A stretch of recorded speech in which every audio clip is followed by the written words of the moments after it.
saya akan tunjukkan bahwa Pak Jokowi, saya tidak mau memalukan Pak Jokowi. Dan saya tidak mau membuat malu Pak Prabowo. Saya akan buat Pak Jokowi bangga, tidak salah milih saya.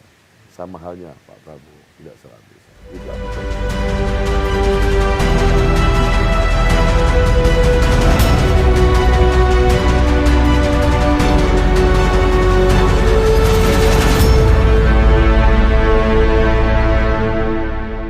Assalamualaikum warahmatullahi wabarakatuh.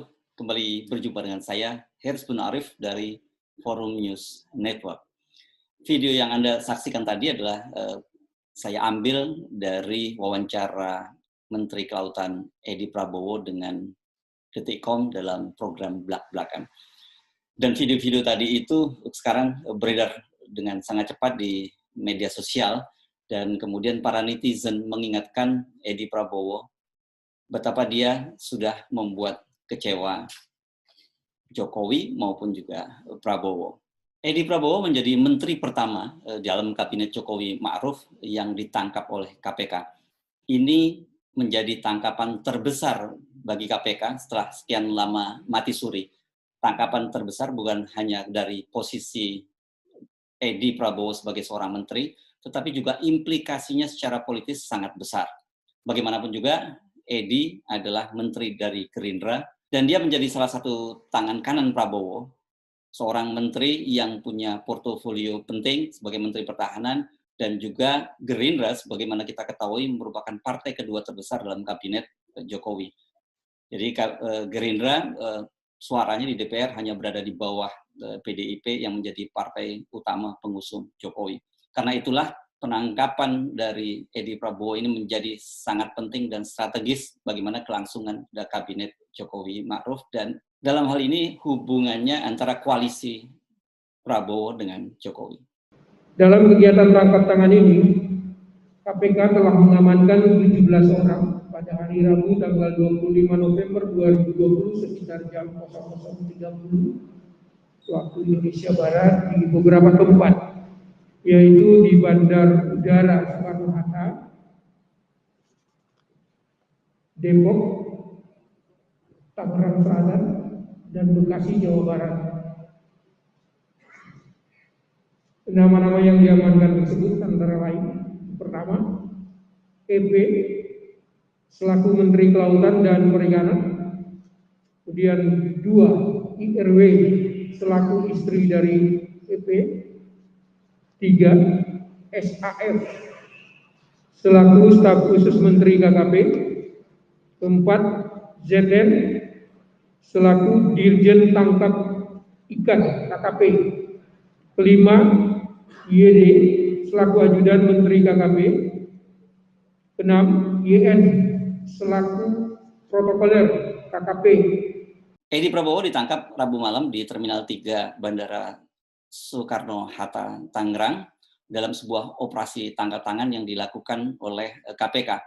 Ada 17 orang yang ditangkap bersama Edi, termasuk istrinya Iis Roshita, dan sejumlah pejabat di lingkungan Kementerian Kelautan dan Perikanan.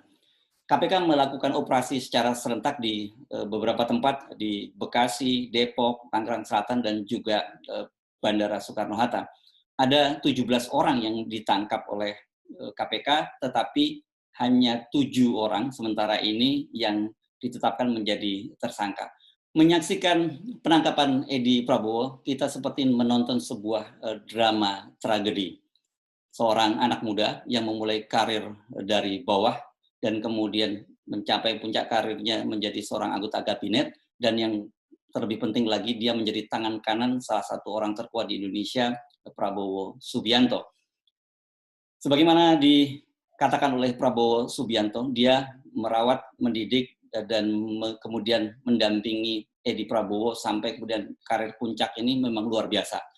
Prabowo menyatakan bahwa Edi itu sebelumnya adalah sopirnya, tukang pijitnya, kemudian tukang setrika pakaiannya, bahkan tukang mengurus rumah tangga Prabowo. Jadi ini betul-betul asisten pribadi Prabowo. Edi Prabowo sendiri juga tidak pernah mengingkari fakta itu. Dia berkali-kali dalam berbagai kesempatan mengakui soal itu, termasuk juga dalam wawancara dengan Detik tadi dia mengakui bahwa dia memang pernah menjadi sopir dan tukang pijat dari Prabowo.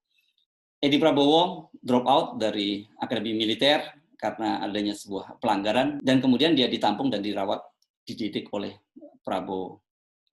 Prabowo kelihatannya sangat bangga sekali dengan keberhasilan Edi Prabowo. Itu tercermin misalnya bagaimana dia selalu memberikan semacam wejangan kepada para anak-anak muda yang banyak nyantre atau ikut bersama dengan Prabowo, bahwa Edi Prabowo merupakan salah satu figur yang layak dicontoh. Mengapa? Karena Edi Prabowo adalah figur yang loyal pada Prabowo. Bahkan sampai kemudian ketika sampai di puncak menjadi seorang menteri, dia pun masih tetap loyal terhadap Prabowo. Kebanggaan Prabowo itu setidaknya tercermin dari pengakuan salah satu staf pribadi Prabowo yang mengunggahnya di akun media sosialnya.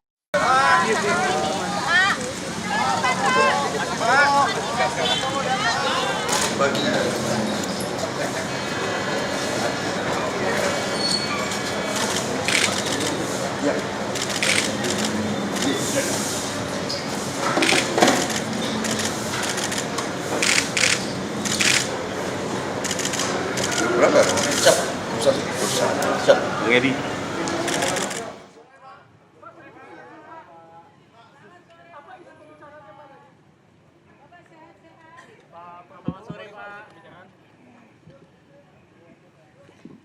Bismillahirrahmanirrahim. Assalamualaikum warahmatullahi wabarakatuh. Salam sejahtera kita sekalian. Shalom, Om Swastiastu. Nama budaya. Saudara-saudara sekalian, saya baru saja menghadap Bapak Presiden Republik Indonesia yang baru kemarin dilantik. Saya bersama Saudara Edi Prabowo, kami diminta untuk memperkuat kabinet beliau, dan saya sudah sampaikan keputusan kami dari Partai Gerindra. Apabila diminta, kami siap membantu, dan hari ini resmi diminta, dan kami sudah sanggupi untuk membantu.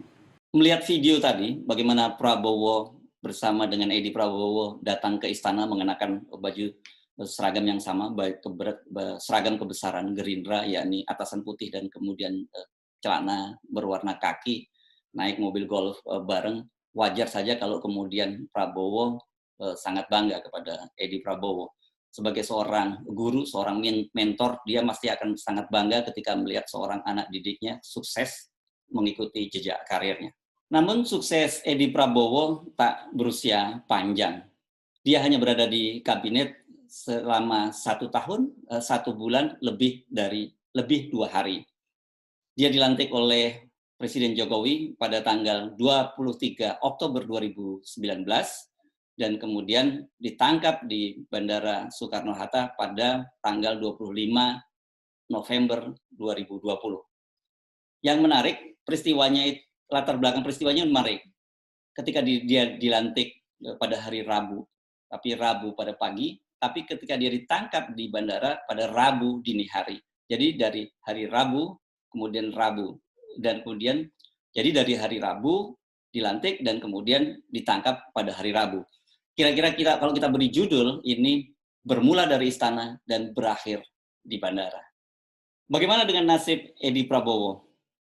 Sudah hampir dipastikan dia akan dipecat, sebab KPK sudah menetapkan dia sebagai tersangka, dan kemudian Presiden Jokowi juga melalui jumpa pers menyatakan bahwa dia mengikuti proses hukum dan mendukung langkah-langkah yang dilakukan oleh KPK. Ya, tentunya kita menghormati proses hukum yang tengah berjalan di KPK. Kita menghormati.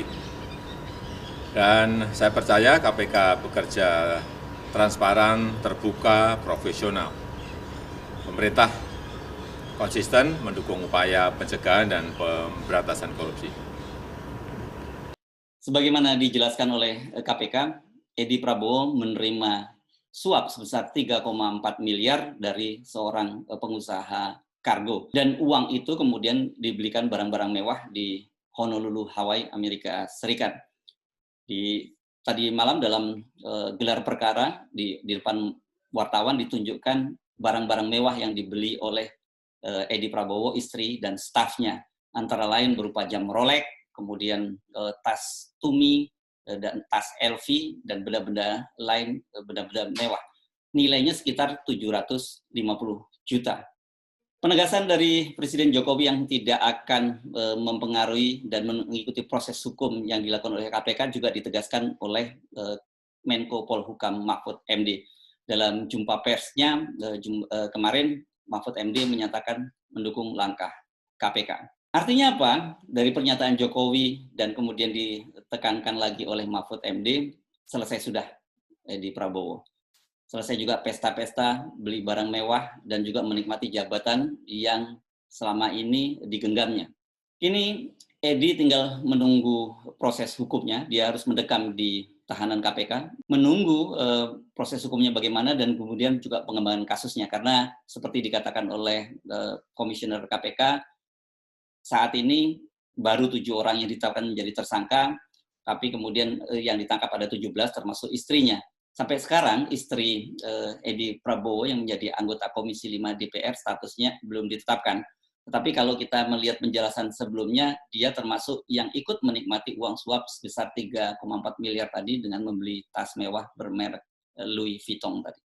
Kasus Edi Prabowo tidak hanya berdampak pada dia secara pribadi maupun keluarganya, tetapi yang lebih serius ini akan berdampak kepada Prabowo sendiri dan juga Partai Gerindra.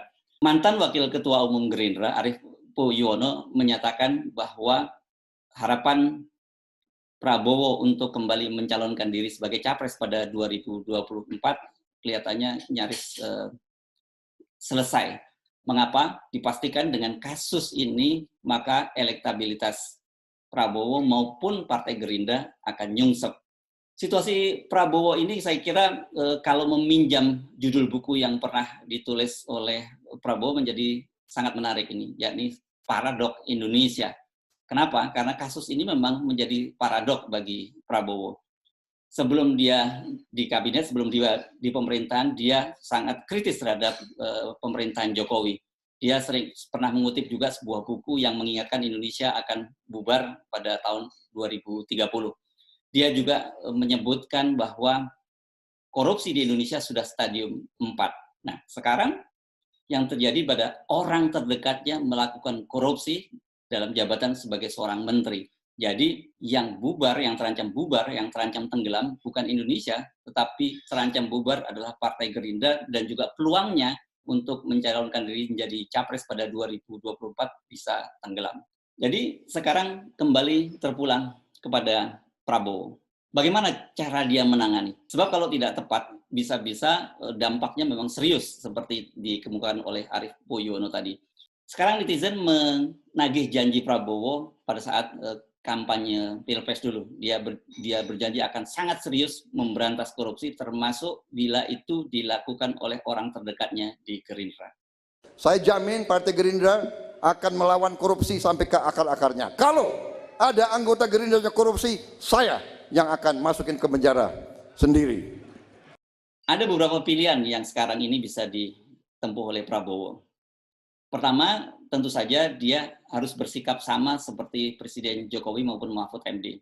Dia membiarkan Edi Prabowo menghadapi kasus ini karena ini kasus hukum dan kemudian menjalani proses penjara, sementara Prabowo bisa memilih figur lain dari kalangan Gerindra untuk menggantikan posisi Edi Prabowo. Saya kira Gerindra tidak akan kekurangan stok untuk orang-orang terbaik yang punya kredibilitas dan kemudian bisa memulihkan citra Gerindra dengan masuk pemerintahan menempati pos sebagai Menteri Kelautan menggantikan Edi Prabowo. Itu pilihan jika Prabowo ingin memulihkan citra Partai Gerindra maupun citra dirinya sebagai seorang figur yang anti korupsi. Pilihan kedua yang bisa dilakukan oleh Prabowo jika dia menganggap bahwa ini merupakan ada operasi politik, ada semacam operasi amputasi terhadap keberadaan dia dan Gerindra di kabinet, maka dia bisa membiarkan posisi yang ditinggalkan Edi kosong. Jadi Prabowo menyerahkan kembali kursi itu kepada Presiden Jokowi dan kemudian membiarkan partai koalisi lain atau profesional yang mengisi posisi itu. Pilihan ketiga, yang ini saya kira menarik kita tunggu, Prabowo mengundurkan diri dari kabinet.